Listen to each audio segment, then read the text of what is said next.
اللهم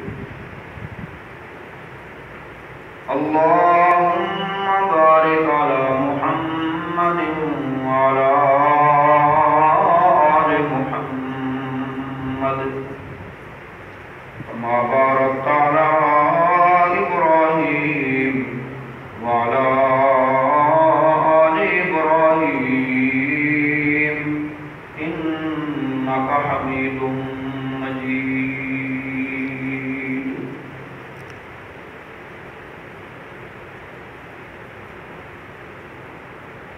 اللہ تعالیٰ کی توفیق اور اس کے فضل سے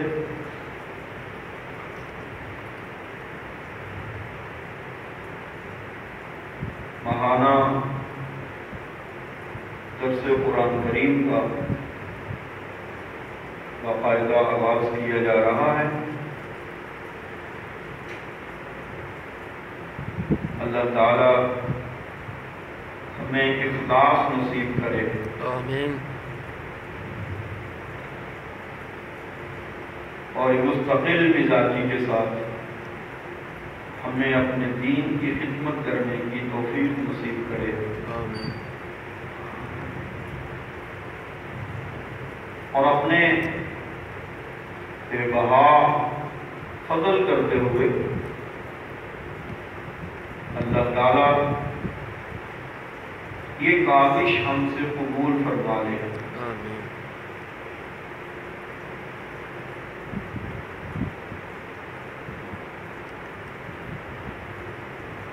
درس قرآن کریم جہاں ہماری جماعت جمعیت اشاعت توحید و سنت اور نوجوانان توحید و سنت کی بنیادی پہچان ہے،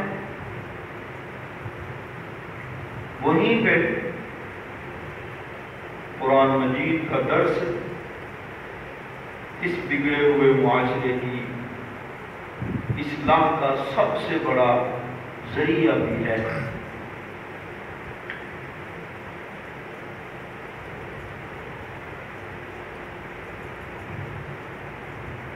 قرآن مجید چونکہ اللہ کی کتاب ہے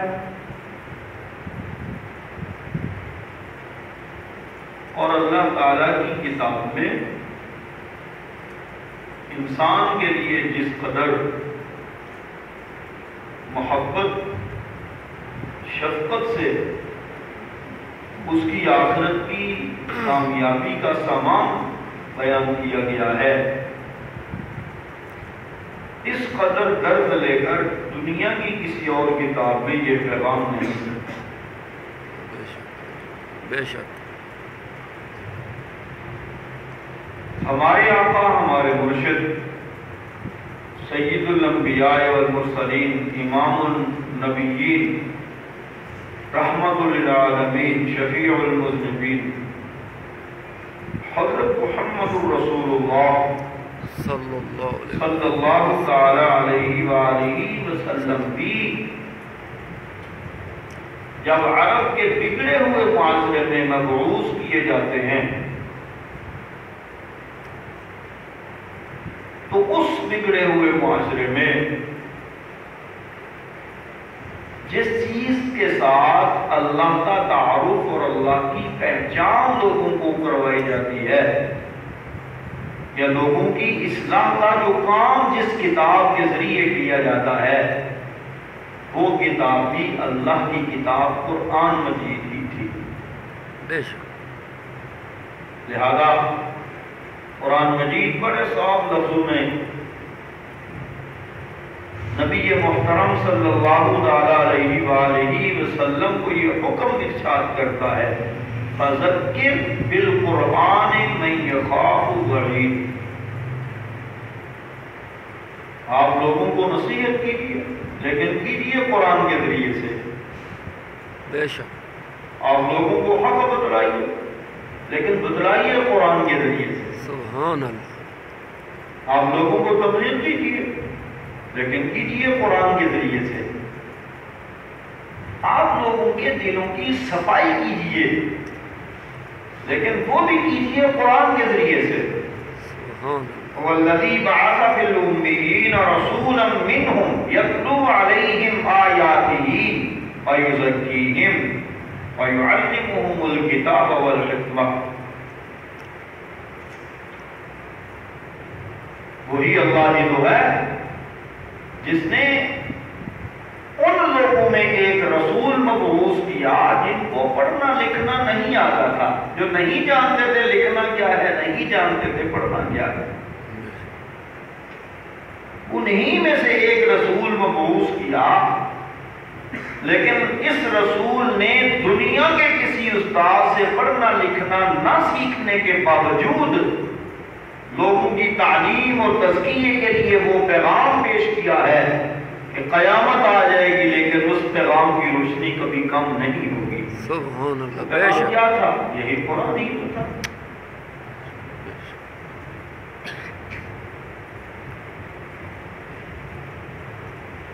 اللہ اکبر. 4 ذمہ داریاں اللہ نے اپنے حبیب مکرم صلی اللہ علیہ وآلہ وسلم کی بیان فرمائی. 4 ذمہ داریاں. یعلمہم الکتاب، پہلے ہے یتلو علیہم آیاتہ. وہ پیغمبر، ان کی ذمہ داری یہ ہے وہ ان لوگوں پہ اللہ کی کتاب کی آیات تلاوت کرتے ہیں. بے شک.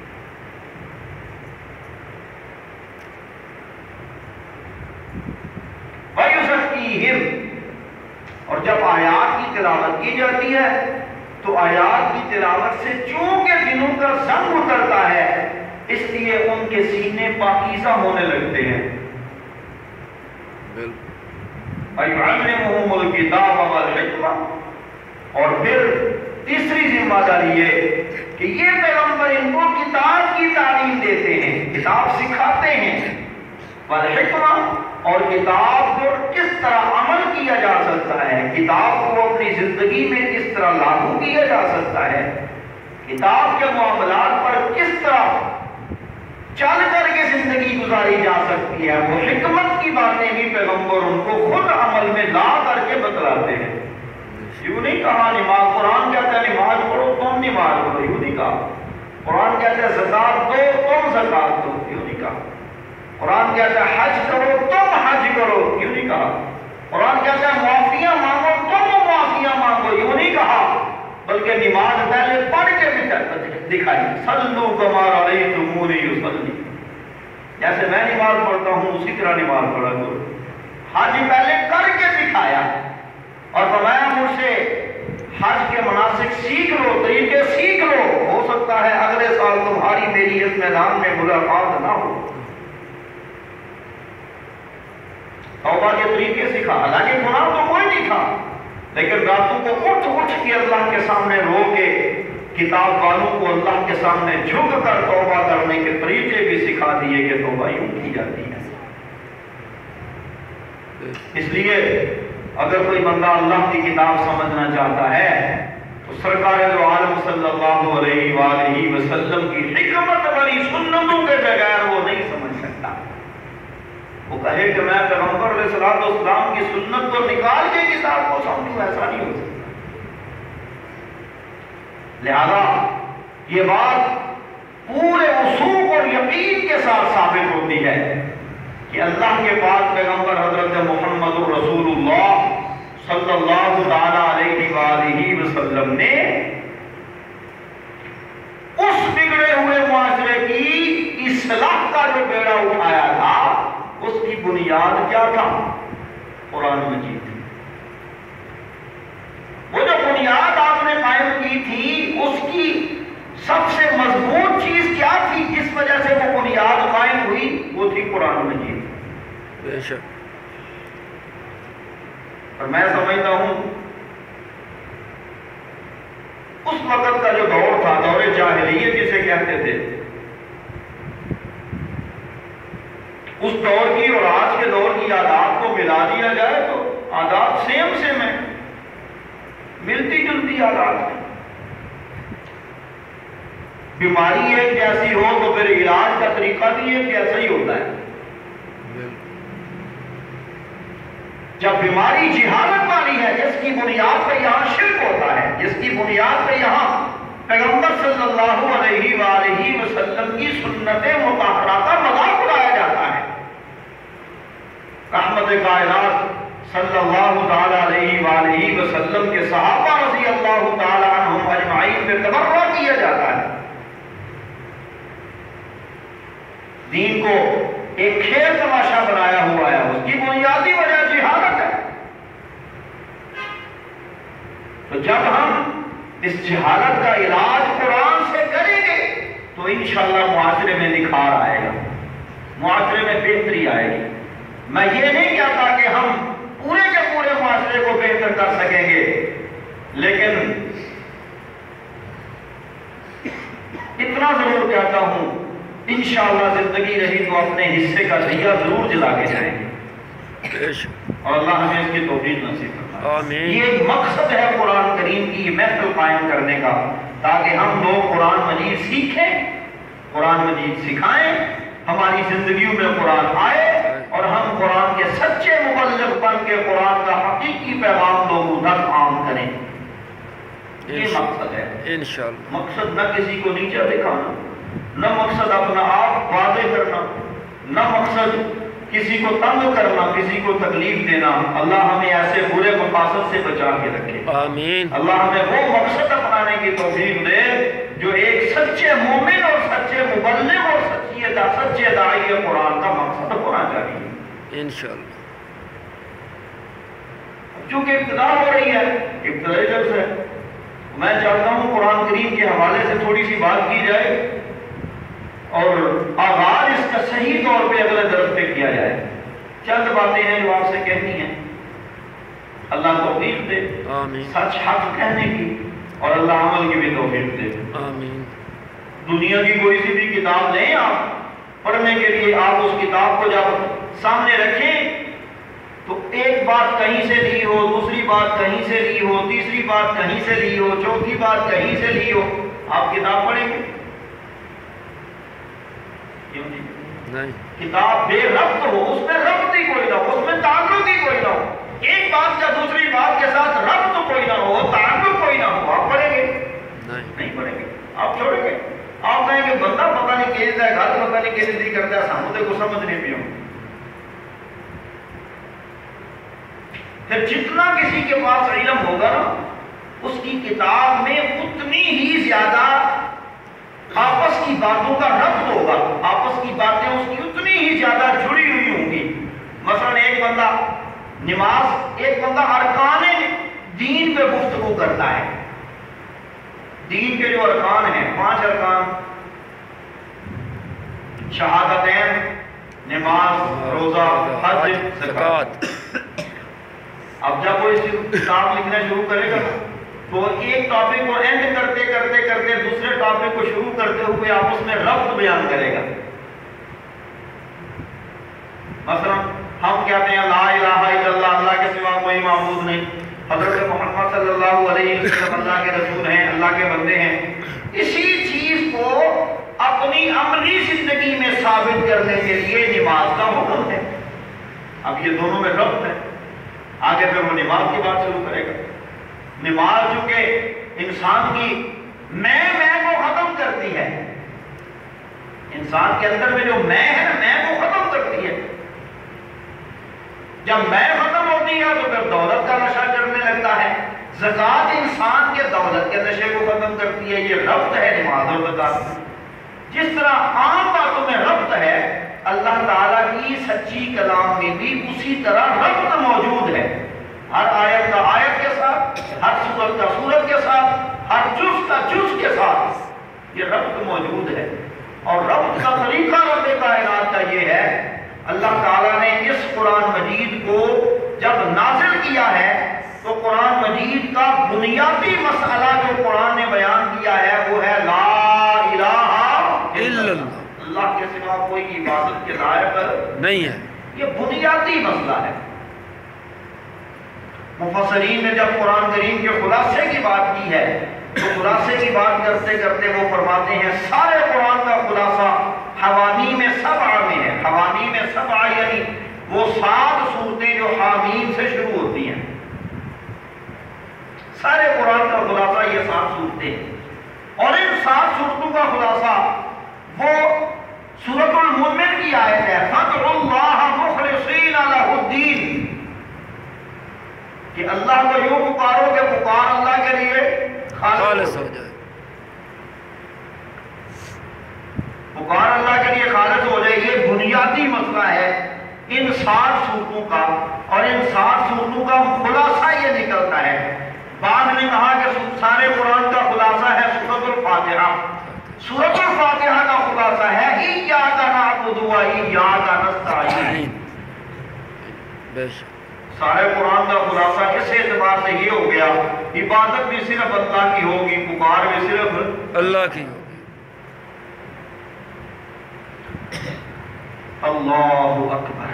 لہذا قرآن مجید میں سب سے زیادہ بیان کیا جانے والا مسئلہ بھی یہی ہے۔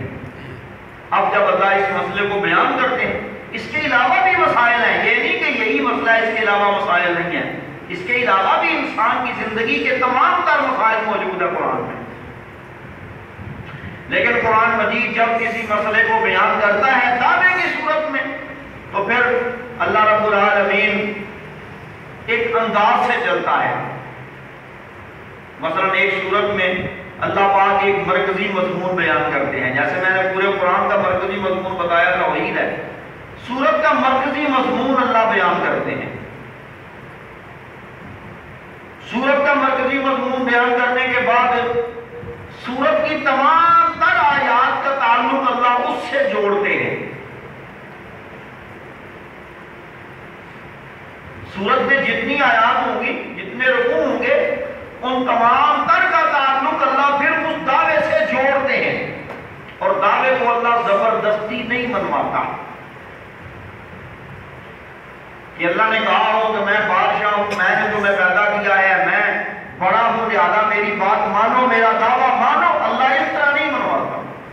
دعوے کو منوانے کے لیے ہمیشہ اللہ رب العالمین دلائل دیتا ہے، اور جب دلائل دیتا ہے تو دلائل کی 3 قسمیں آتی ہیں۔ اکثر طور پہ دلائل 3 طرح کے ہیں۔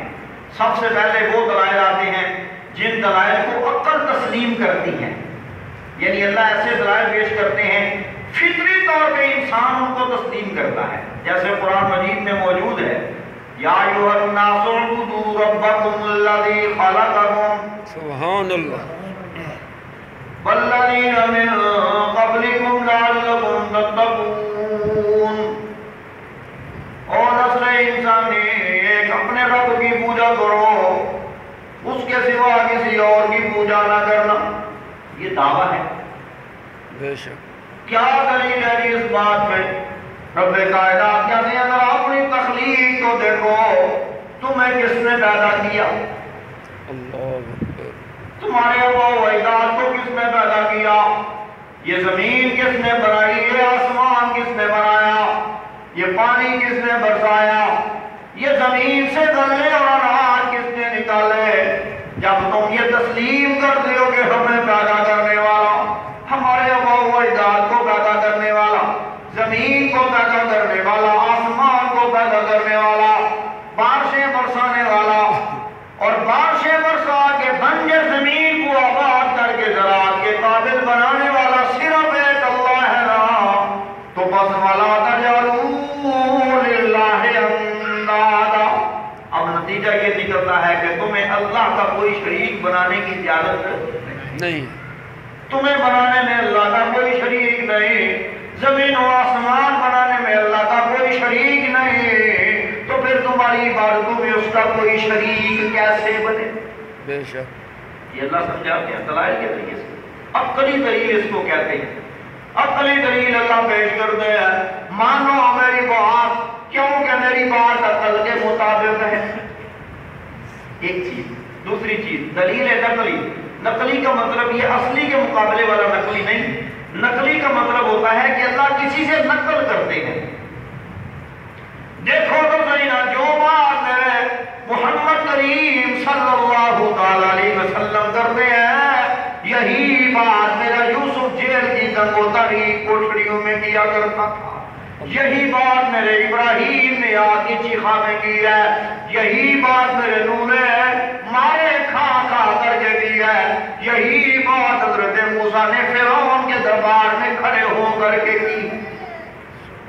یہ نقل کی بات، حضرت موسیٰ کی بات بھی یہی، حضرت عیسیٰ کی بات بھی یہی، حضرت ابراہیم کی بات بھی یہی، حضرت داؤد و سلیمان کی بات بھی یہی، تمام پیغمبروں کی بات یہی، جو بات میرے پیغمبر حضرت محمد رسول اللہ صلی اللہ علیہ وسلم کیا کرتے ہیں۔ اب یہ دلائل نقل کی ہیں، کبھی کبھی یہ دلیلیں نقل ہوتی ہیں انبیاء سے، کبھی کبھی نقل ہوتی ہیں فرشتوں سے، کبھی کبھی نقل ہوتی ہیں پہلی امتوں کے ولیوں سے، کبھی کبھی نقل ہوتی ہیں جنات سے، کبھی کبھی نقل ہوتی ہیں پرندوں سے۔ دیکھو پرندے بھی میری اس بات کی گواہی دیتے ہیں کہ اللہ کا کوئی ماں شریک نہیں ہے۔ تیسرا نمبر پہ جو دلیل آتی ہے وہ دلیل ہے دلیل وحی۔ دلیل وحی کیا ہے؟ دلیل وحی یہ ہے کہ اے میرے پیارے پیغمبر، جو کچھ آپ فرما رہے ہیں نا، جو کچھ آپ کہہ رہے ہیں نا، آپ ان کو کہیے، میں اپنی مرضی سے نہیں کہتا، میں تو اللہ کے کہلانے سے کہتا ہوں۔ یعنی کہ مسئلہ کو میں بیان کرتا ہوں، میں اپنی مرضی سے تو بیان نہیں کرتا کہ میں اس میں کوئی تبدیلی کر لوں یا میں کمپرومائز والی صورت پہ آ جاؤں۔ میں جو بیان کرتا ہوں تو میں تو اللہ کے حکموں سے بیان کرتا ہوں۔ مجھے ڈر لگتا ہے اگر میں نے اللہ کے حکموں کی نافرمانی کی تو کہیں اللہ کا عذاب مجھے نہ ملے، اس لیے میں اللہ کی پکڑ سے بچنے کے لیے اللہ کے حکم کو پورا کرتا رہتا ہوں۔ اس کو کہتے ہیں دلیل وحی۔ کتنی قسم کے دلیلیں ہو گئی؟ تین قسم کی۔ سب سے پہلے دلیل عقلی، اس کے بعد دلیل نقلی، اس کے بعد پھر دلیل وحی۔ تین طرح کے دلائل قرآن مجید میں اللہ پیش کر کے اپنے مسئلے کو ثابت کرتے ہیں، اپنے دعوے کو مضبوط کرتے ہیں۔ اس کی وجہ یہ ہوتی ہے تاکہ پتہ چل جائے کہ جو مسئلہ حضرت محمد صلی اللہ علیہ وآلہ وسلم پیش کر رہے ہیں وہ مسئلہ عقل کے عین مطابق ہے، اور وہ مسئلہ انبیاء علیہ الصلوۃ و تسلیم کا بنیادی مسئلہ رہا ہے، اور وہ مسئلہ اللہ پاک کا سب سے بڑا حکم ہے۔ جب پتہ چل جائے گا تو ماننا آسان ہو جائے گا۔ اس مسئلے کو ثابت کرنے کے لیے پھر اللہ کہیں کہیں بندوں کو ڈر سناتے ہیں، کہیں کہیں اللہ بندوں کو خوشخبریاں سناتے ہیں، کیونکہ طبیعتیں ہر طرح کی ہوتی ہیں۔ کچھ لوگ ایسے ہوتے ہیں جو ڈر سن کے ماننے والے ہوتے ہیں، کچھ لوگ ایسے ہوتے ہیں جو خوشخبری سن کے ماننے والے ہوتے ہیں۔ مثلا کچھ بچے ایسے کلاس میں ہوتے ہیں ٹیچر کے پاس کہ ٹیچر ان کو ڈانٹے تو وہ پڑھتے ہیں، کچھ بچے ایسے ہوتے ہیں جن کے والدین آگے کہتے ہیں ماسٹر جی یہ غصہ نہیں یہ مندا پیار مندا ہے۔ ٹھیک ہے، پیار میں پھر بچے کو ترغیب کے ساتھ اس کو خوشخبری، اس کو کوئی ٹافی کوئی چیز انعام دے کے اس کو پڑھاتا ہے۔ یہ دونوں قسم کے لوگ ہوتے ہیں۔ اسی طرح حضرت محمد کریم صلی اللہ تعالیٰ علیہ وآلہ وسلم کو بھی اللہ نے یہ دونوں صفتیں دیں۔ اِنَّا أَرْسَلْنَاكَ بِالْحَقِّ بَشِيرًا وَنَذِيرًا، اے میرے پیارے پیغمبر، ہم نے آپ کو خوشخبریاں دینے والا بھی بنا کے بھیجا، ڈر سنانے والا بھی بنا کے بھیجا۔ جہنم کے ڈر سناتے جاؤ، جنت کی خوشخبریاں سناتے جاؤ۔ پھر لوگوں کو منوانے کے لیے کبھی کبھی جہنم کا ڈر سنایا جاتا ہے، کبھی کبھی پھر دنیا کے ڈراوے سنائے جاتے ہیں۔ مانو وگرنہ قوم ہود کی طرح تباہ کر دیے جاؤ گے، مانو وگرنہ قوم سمود کی طرح تباہ کر دیے جاؤ گے، مانو نہیں تو تمہارے لیے جہنم ہے۔ کبھی کبھی یوں ہوتا ہے، اور کبھی کبھی یوں ہوتا ہے مان لو میری بات کو، جس طرح ہم نے اپنے نوح کو عذاب کے درمیان سے بچا لیا اپنی رحمتوں سے، اسی طرح ہم تمہیں بھی بچا لیں گے۔ جس طرح ہم اپنے نبی حضرت محمد کریم صلی اللہ تعالیٰ علیہ وسلم سے جنتوں کا وعدہ کر رہے ہیں، جب تم ہماری بات مانو گے تو ہم بھی تمہارے ساتھ جنتوں کا وعدہ کرتے۔ کبھی کبھی ڈر، کبھی کبھی خوشخبری۔ ڈر کو کہتے ہیں تخویف، خوشخبری کو کہتے ہیں تبشیر۔ یہ قرآن مجید کا حصہ ہے۔ یہ بنیادی باتیں ہیں جو درس قرآن کریم کے حوالے سے بہت زیادہ اہم ہیں۔ آپ ان کو یاد رکھیں گے تو انشاءاللہ درس قرآن مجید میں آپ کو بہت جلدی ان باتوں کی سمجھ آتی جائے گی۔ میں جو سورت شروع کر رہا ہوں،